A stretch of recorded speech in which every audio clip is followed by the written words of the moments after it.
All right, welcome everyone. We're so excited to launch this three-part series that is a collaboration with our colleagues at EURAXESS and at MIT. My name is Laura Stark. I'm the Associate Director for Academic Careers at Harvard University, and I'm excited to introduce Jackson Howard, who is the Regional Coordinator of EURAXESS, and he is really the fount of knowledge of all things that have to do with EURAXESS services and programs and research opportunities that are available in the European research area. I want to make a couple of housekeeping announcements. Please enter your questions into the Q&A box. And because this is going to be a very brief and information-packed session, many of your questions will likely be answered by Jackson throughout. So please hold off until Jackson is wrapping up to submit your questions. With just 30 minutes, we may not even have time for more than one or two, but we'll do our best.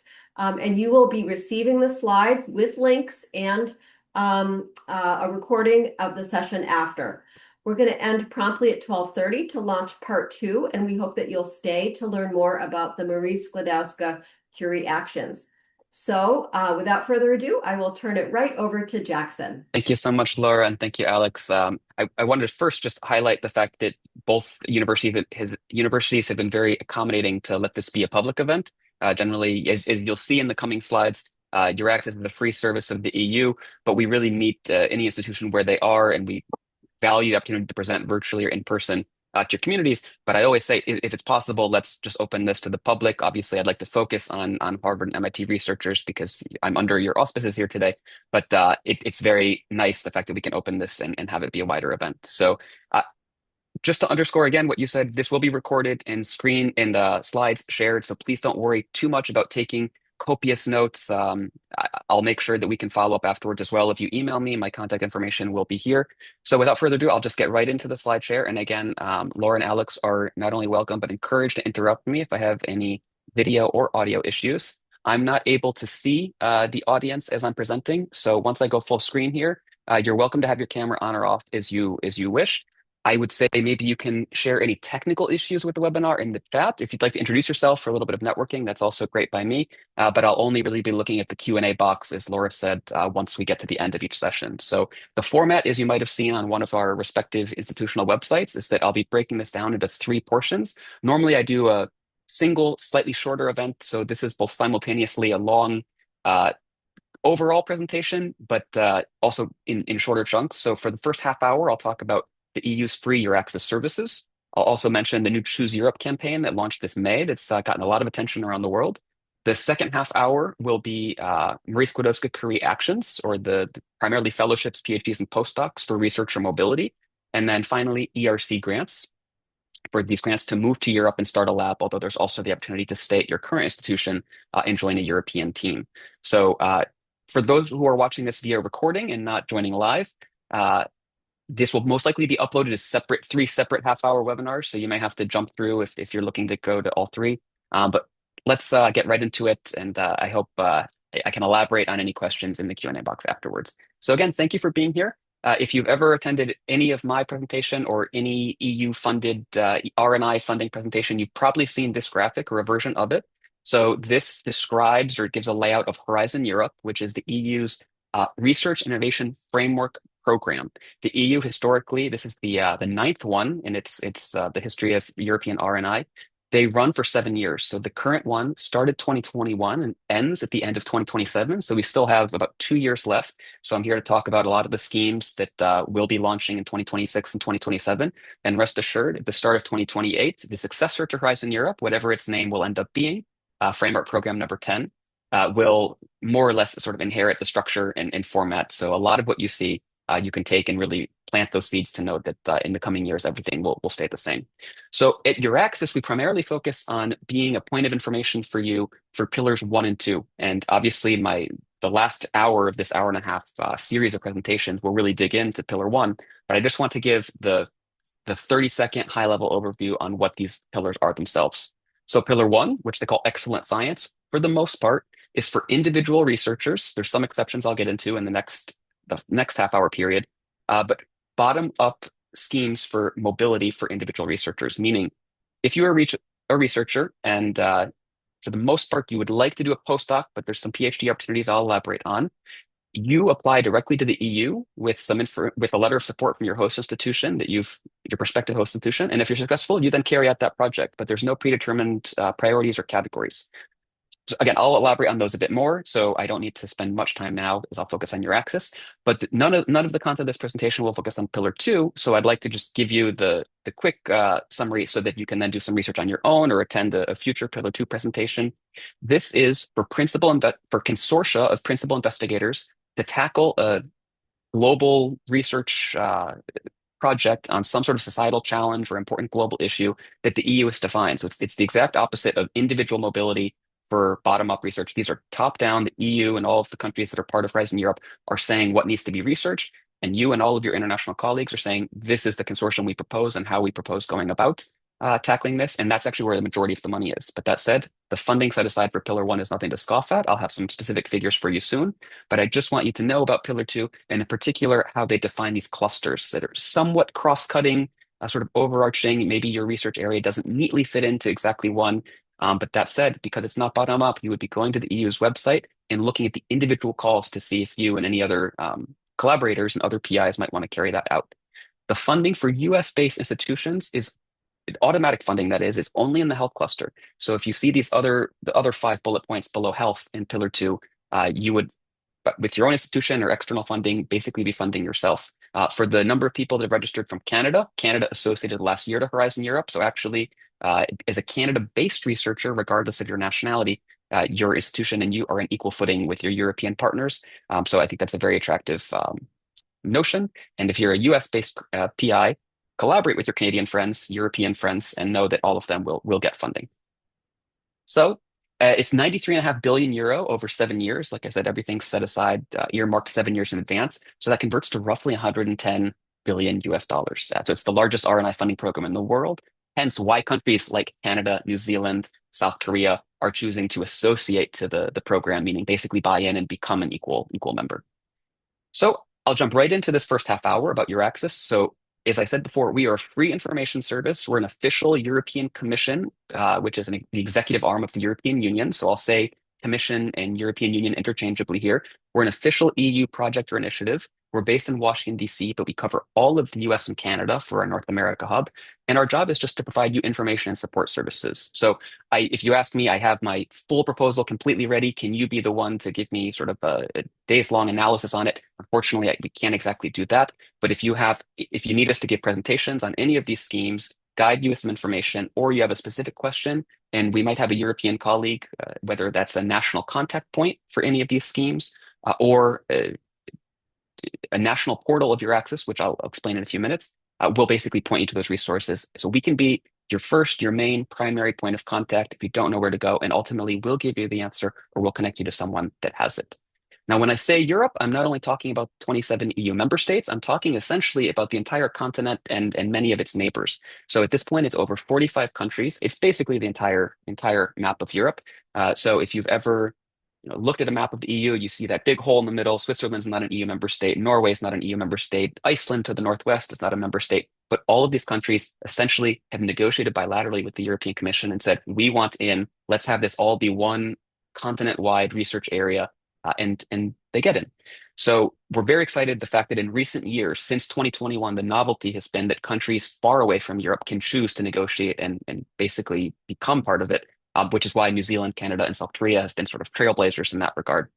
So there's still lots of opportunities for involvement, particularly in mobility under Pillar 1. So the United States is not associated. I don't anticipate that happening anytime soon.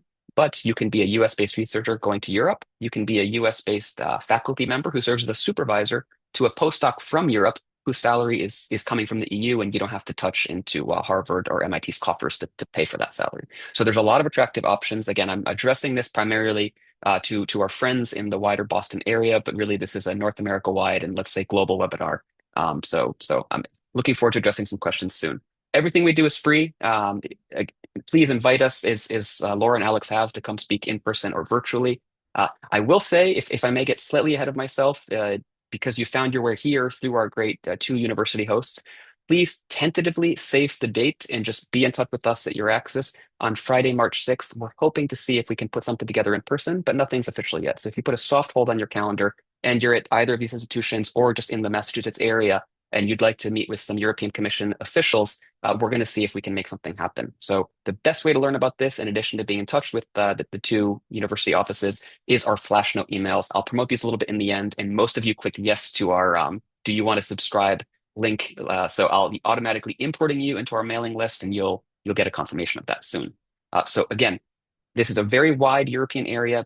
Don't think you're only limited to EU member states. Is your partners or is your future destination for the next step in your research career? And then also because the demographics of today's audience are quite diverse career-wise, if you are interested in hosting Europeans and staying put where you are, there are really options to do this. So I've been speaking in my capacity as EURAXESS North America. We are under this umbrella of the project called EURAXESS Worldwide. So there's 9 hubs. There's 8 other teams like me around the world doing this. But within Europe, you have a very broad team and hundreds of staff comprising of 700 what are called service centers. Basically, these are people who are experts in some sort of research area or functional area, but then assigned geographically to that region of that European country. So when a researcher comes to me and sends me an email and says, I know that I want to find a partner in Italy, or I want to move to Spain, et cetera, and what field they're in, we can basically go on the public EURAXESS website and then find which service center is most relevant for all of these criteria. And then you can get in touch with them and you can ask them questions that we, at the more general level outside of Europe, can't necessarily answer. So it's a bit of circular support at you see the 3 little arrows here at every stage. You have us as EURAXESS North America, but then you have that EURAXESS national portal, which is the website, or that service center, which is that specific sort of group of people in a region within Europe that'll help you find those initial opportunities. So I'll be promoting our bread and butter, which is our jobs board, free online board for jobs in and out of academia, STEM and social sciences and humanities alike. And then the onboarding is really where the colleagues across the Atlantic come into play. I can't tell you how to pay into the Belgian social security system, but the folks at EURAXESS Belgium can. And then career development at all stages. So on the EURAXESS North America website and then the country-specific sites within Europe, you have career development tips and tricks and webinars kind of like this, but that might be more thematic or more focused. So please think of EURAXESS as one of the many tools in your toolbox, but it's a very good jumping off point because not only will we point you to other official EU services, but we'll also point you to everything that we catalog and are aware of that might be unofficial in the sense of nonprofit organizations or diaspora networks, sort of groups, European national groups that have a formal or informal presence. Off the top of my head, now that I think about who's hosting me, I've had a pleasure liaising over the years with the Boston Belgian Society, and they put together some social events for Belgians or non-Belgians who are passionate or curious about Belgium. But then also they talk about the Belgian research landscape. And if you ever want to go there for the first time or go back, they'll talk about how to prepare your resume. In the US, you would never put your photo on a resume. In some countries, that might actually be expected. So there's certain things that you have to realize are inherently different country to country. And I can't even though I'm a pan-European project, I can't give you one prescription for how to apply to something in Europe because it really will vary case by case. So it's very big, it's very broad. I don't expect everything in today's 90 minutes to necessarily stick, which is why I want to share these slides, speak somewhat quickly, and allow you to then digest them in your own time, and then also reach out to us with questions afterwards. So I'm keeping an eye on the time, and again, my host can interrupt me at any point. I'm going to make sure I leave some time for questions, but let's continue here. So we support mobility in both directions. I should mention that the EURAXESS project, it went under a previous name in its very early years. The original purpose was to attract European researchers back to Europe. There were a lot of great talent gaining so much knowledge at Harvard, MIT, and all over the world. And the thought was, well, let's get them back and sort of grow the continent with their knowledge networks. That was very successful. It then became, let's attract all talent back to Europe, whether it's back or for the first time. And then it became, let's have some brain circulation as opposed to brain drain. So there's a lot of the scheme I'll be talking about in the next half hour is really about postdocs in either direction. So if you're faculty, thank you for joining us today, and I hope I can maybe convince you to post a hosting offer to find some Europeans who can be postdocs that serve under your supervision. We promote EU funded opportunities, but like I was alluding to earlier, if there are funding opportunities at the national level, I've been using Belgium as an example, any country here that might have a national scheme, we'll promote it as well. We're officially trained and given all the resources at the pan-European level, the European Commission level. But anything we're aware of, you'll see it on the EURAXESS portal, and we'll also promote it in our bi-monthly emails.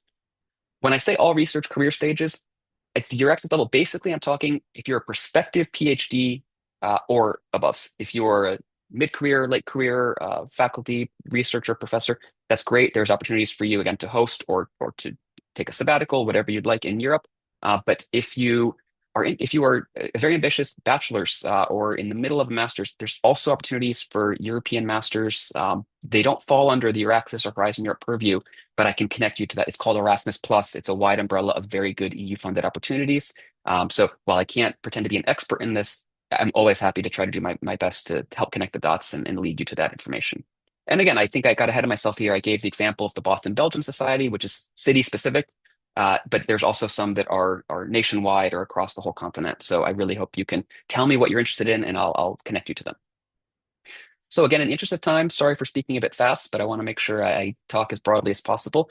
This is just a quick and friendly overview of the website itself. So this vertical list of options here will be a blue horizontal strip on the EURAXESS homepage, whether you're on EURAXESS North America, EURAXESS Portugal, or just the overall EURAXESS landing page.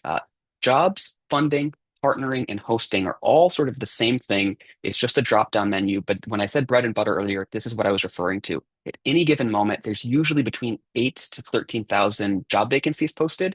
It's completely free and open. So I haven't done a check like I sometimes do. I'm hoping and making a plea, if not, that Harvard and MIT post the occasional vacancy here. Maybe certain offices or departments will do it more than others or individual professors. But because it's completely free and open, it's used very widely in Europe because it's obviously a European project, but I'm here in the US and my job is to really maybe sing the praises of this project in North America. So I've seen a very nice uptick. For whatever reason, British Columbia, Canada is a very strong presence here. So maybe I can get some friendly rivalry with New England and we'll get some numbers up here. But the idea is that it's human moderated also, so you can really not have to worry about spam or malicious actors. And then also, you're never applying to EURAXESS. So we don't have a dollar or a euro to spend. There's not a program that I or anyone at EURAXESS is approving or rejecting you. It's really just a digital version of the good old fashioned thumb board. It's a jumping off point where you find it, you filter based on your criteria, and then it takes you to the Harvard website or the University of Paris website, and then you sort of move on as traditionally as you would. So I don't have statistics. I can tell you how many people visit each job offer, but I can't tell you how many people apply and are accepted. That's really institution to institution. And I think this ties in very naturally with what I said before about how there's no pan-European best practice. It really will vary country to country. What I can suggest is you just make a free account. There's something called EU login, which is a free login. You just validate your email and then you make a password, and it's going to be a unified login across several different EU websites. So the same website that you use to make a free account on EURAXESS and then set up email alerts will be the same one where you can do what's called a EuroPass, which is a new European standard for your resume or for your curriculum vitae, so that you don't need to sort of input manually to a lot of these jobs you're applying to, copying and paste every single field like we've all done so many times. Um, I've mentioned the service centers here and I've mentioned EURAXESS worldwide, so I think I can go through quickly. Some of these slides you'll see just for a few seconds because my idea is to just give you a visual idea on what the layout is so that you can navigate a little bit. Here you see a wealth of filters on the left. There's a search bar at the top that's cut off, but that's where you can do some searching for your keywords for your fields. I will say, like anything, this isn't just a EURAXESS pro tip, but please always be wary of false positives. Wade through, type different versions of your search terms. Also realize that there's sort of an English to English dynamic here, where in Europe, associate professor might mean something different country to country. So I'll really encourage you to look for nation-specific guidance. This can just be going to a search engine and typing in, what is the equivalent of a full professor in the United Kingdom, or other times connecting with the EURAXESS UK colleagues and asking them this kind of thing. But I do think it's an amazing tool. Just realize that when we're crossing a border virtually or in person, there's always some differences to be aware of. Now, I said before, it's not just those 27 EU member states, it's 45 plus countries now that have associated to Horizon Europe. This is a little shortcut because this is a list of countries that have a EURAXESS national portal or a website where they have information on that country's research landscape. There's no national portal for the countries far away from Europe. So I mentioned before Canada, New Zealand, and South Korea. But for all these other countries that are either, in the heart of Europe or in the wider neighborhood, they do have information because they're on equal footing with the EU member states. So if you're interested in Turkey, Tunisia, and you want to know how you can do an EU-funded postdoc in those countries, This can be, for example, where the team in Tunisia tells you how to find childcare in that country, pay into their social security, et cetera, et cetera. So this is basically going to cover the whole continent and neighborhood. And when you come to me with a question about that, this is more or less where I'll direct you. And this is just a list of these 18 topics that, for the most part, they're all tasked with having specific information on. Sometimes it's just a straight up list, a PDF. Sometimes it's a click through guide. They have a bit of autonomy in how they carry out this information, but this is what they're tasked with helping people for a soft landing. So I mentioned before that vertical strip, there you see it at the top. You can always just go to the EURAXESS homepage and then find us under Worldwide. If you click the big yellow button in the middle, that's where you can sign up for what we call our flash notes or our little emails that we send twice a month. I think most of you had a question where you could opt in. So again, you'll be getting a confirmation email shortly after this webinar that I've added you. And then anything we see that we think is a nice funding opportunity, we'll post it in the bottom left here under news and events. The name's a bit of a misnomer. We have to categorize something as either an event or a piece of news. So even if it's not a traditional sort of press release or feel like a piece of news, we might find, oh, this university in Iceland has a PhD in cryptology, and we'll categorize it as a news. So it's a nice, our homepage is a nice thing to bookmark and just check through every couple of days to see what we've posted.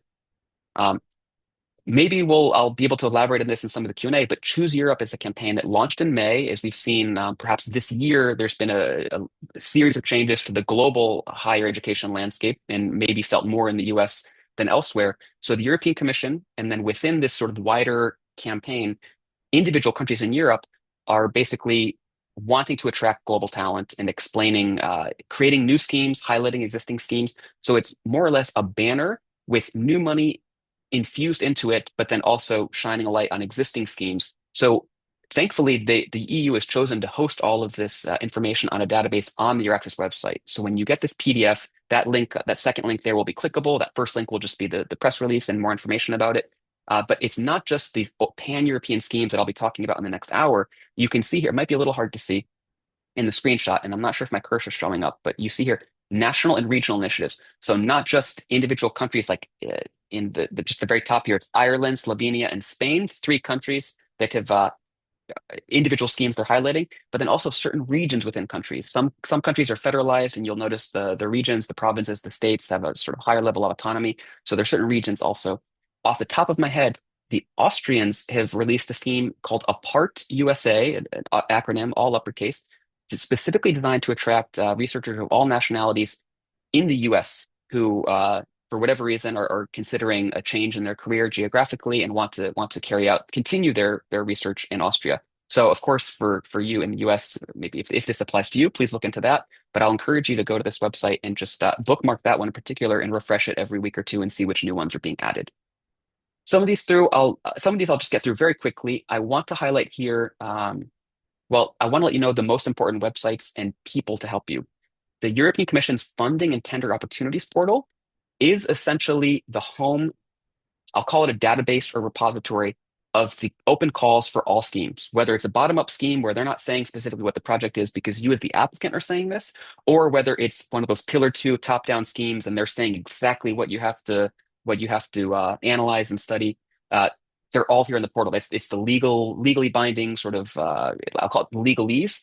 It's also where you can prospectively find partners or express interest in finding partners. But the Funding and Tender Opportunities portal, sometimes called FTOP or FTP, is where you're eventually you'll, through a couple links starting on the active page, you'll find yourself there. So it's good to know the terminology. Cordis is a website that I believe has its 25th anniversary this year. It is a repository of all past EU-funded R&I projects. So you can go in Cordis, you can click See All Projects, and you could type in Massachusetts Institute of Technology or whichever school within Harvard, or maybe just Harvard University as an umbrella, and you can find all past European R&I projects that's had these schools' involvement, with or without funding, because like I said before, some of these schemes will be for a university to get involved and provide its own funding because maybe the value add or the sales pitch here is that you're unlocking European and international know-how. Why don't you fund your own participation? Because through certain schemes specifically, there might not be funding for every institution or every country. The national contact points, this is a little bit of our alphabet soup here. The NCPs, you're going to hear this a lot. These are the folks, they're actually all over the world. In the US, we have a single NCP, and it's only for legal and financial matters. This is NCURA, the National Council of University Research Administrators.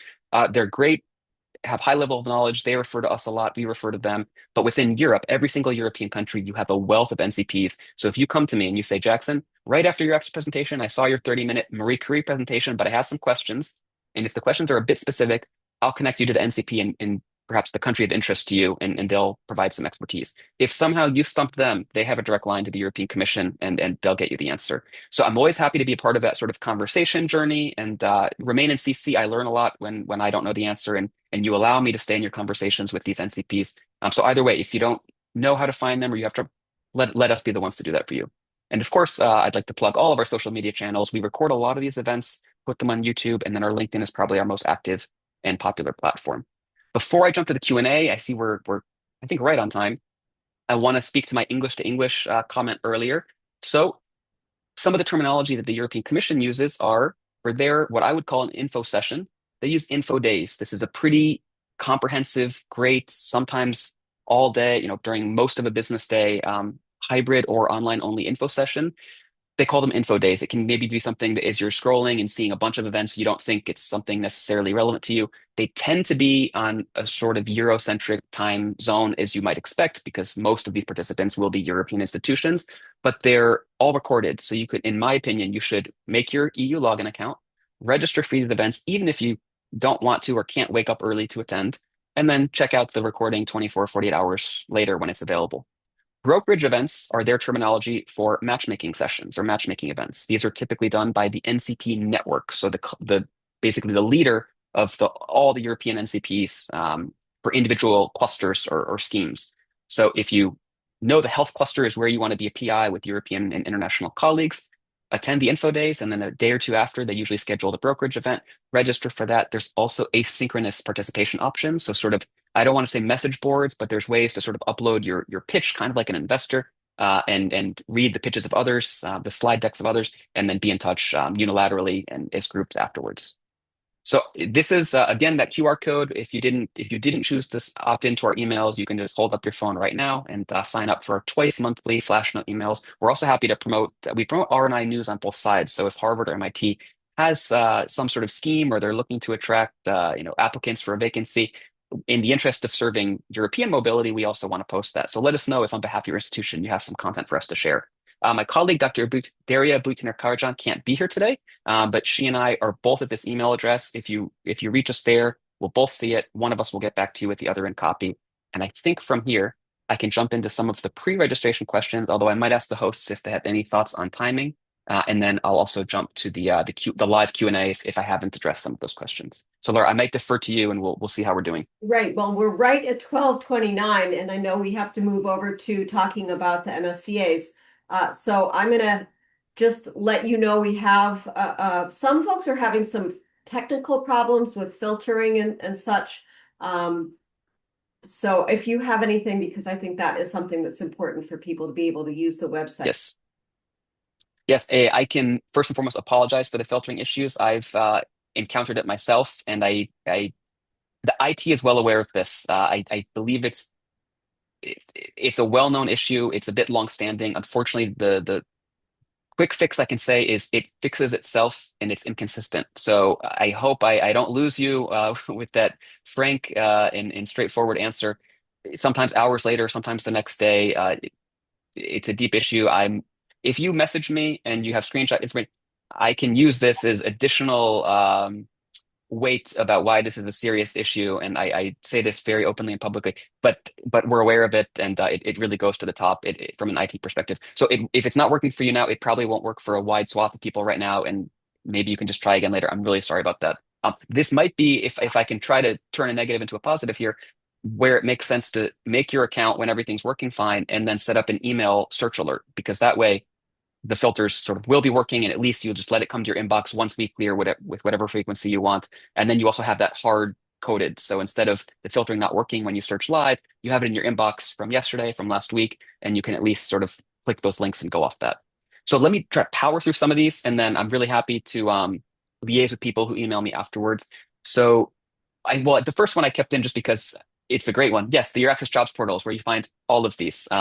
If a position receives funding from the European Commission, a vacancy, by mandate as a requirement of that funding source, it has to be on the EURAXESS portal. But then again, institutions will post, there's actually a filter for where's the funding coming from, and there's a checkbox for not funded by the EU.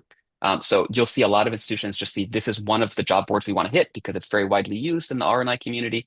So please, your Access Jobs Board, jobs.youraccess.org if you're not going to bookmark it and you need to type it in manually. That'll forward to the very long official URL. This was a great question that I had to dig into. I knew the answer, but I wanted to really know the formal terminology. Are there any restrictions against Russian citizens? The question is written. The answer is no. So following the Russian invasion of Ukraine, shortly after that, the EU said we will not fund any further Russian entities. So a Russian institution cannot serve as a host institute for a European who wants to do a Marie Curie fellowship in Russia, for example. But if you're a Russian passport holder and you want to start your lab in Europe, if you're a long-term Russian resident of Europe, you can even do a global fellowship. You could come to the US. So as an individual Russian citizen, no. As a Russian entity, organization, yes. So I think for the person asking this question, it's very positive, and I'm happy to go into specifics during the Q&A later. Academic adjacent roles. I'll just actually loop back to the first question. I'll say that it's not academia only. When the filters are working, thank you for bearing with me, you'll see that that's actually one of the options as well. Industry or private sector is one of the filters. Check that, and it's a minority of positions, but it's a hefty number. So you'll be able to go through there. And again, any institution can post to it. Citizenship requirements. For the most part, none. If there is somehow one, you'll see it specifically. Obviously, if you're not European, you would need a visa. But part of the whole purpose of the Wider Your Access project is to reduce the friction for moving to a new country and getting started. So the Your Access national portals will help you in explaining what you have to do. But for the most part, this is open to all. How visible are opportunities for individuals about direct funding without complications? This might require some more parsing. I'll say that I think this is applicable more to the next two presentations because it's for individual researcher mobility for the most part. It's not direct funding in the sense that your institution gets the funding and then passes it on to you, but it's becoming you are the awardee, the grantee, the fellow. So I would say this is quite free of complications, but I didn't want to remove any questions or censor any questions, so I thought I'd do my best to answer what I think this question was asking. Policy about a touchdown lab in Europe. So even though this person is Canada-based, I think this can apply to anyone outside of Europe. This will be more, I didn't want to put this in the next two presentations because I think it can apply to both. For the most part, your nationality doesn't matter. If you want to move to Europe, both of these schemes have something for you. It just depends on your career level. The next half hour, we'll talk about postdocs primarily. And after that, starting a lab regardless of your career stage.